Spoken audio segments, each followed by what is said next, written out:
حضرت عمر فاروق رضی اللہ تعالیٰ عنہ کیسے بادشاہ تھے؟ بسم اللہ الرحمن الرحیم۔ السلام علیکم۔ ایک دفعہ روم سے سفیر آ گیا۔ مدینہ میں پہنچ کر پتہ کیا کہ مسلمانوں کا بادشاہ عمر رضی اللہ تعالیٰ کہاں ہے۔ لوگوں نے کہا وہ تو بیت المال کے اونٹ چرانے جنگل میں گئے ہوئے ہیں۔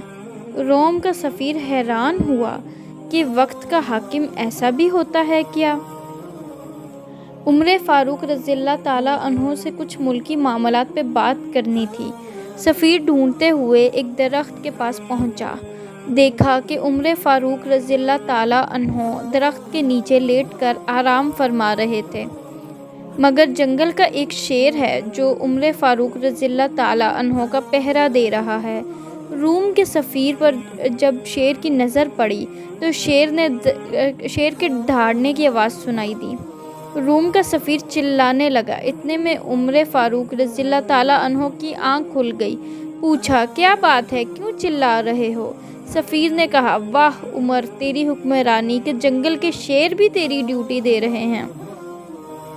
اس پر عمر فاروق رضی اللہ تعالیٰ عنہ نے ایسا جملہ کہا کہ سونے کی تار سے لکھا جائے پھر بھی کم ہے۔ فرمایا، جو بھی ہمارے نبی مصطفیٰ صلی اللہ علیہ وآلہ وسلم کی غلامی اختیار کرتا ہے، اس کی قدر جنگل کے جانور بھی پہچانتے ہیں۔ روم کے سفیر نے بات چیت کی اور چلا گیا۔ دوسرے دن صبح ہوئی۔ عمر فاروق پانی کے مشکیزیں بھر بھر کے غریبوں کے دروازے پہ پانی پہنچا رہے تھے تو نوکروں نے کہا کہ امیر المومنین، خزانے سے ہم بھی تنخواہ لیتے ہیں، آپ حکم کرو ہم پانی بھر دیتے ہیں۔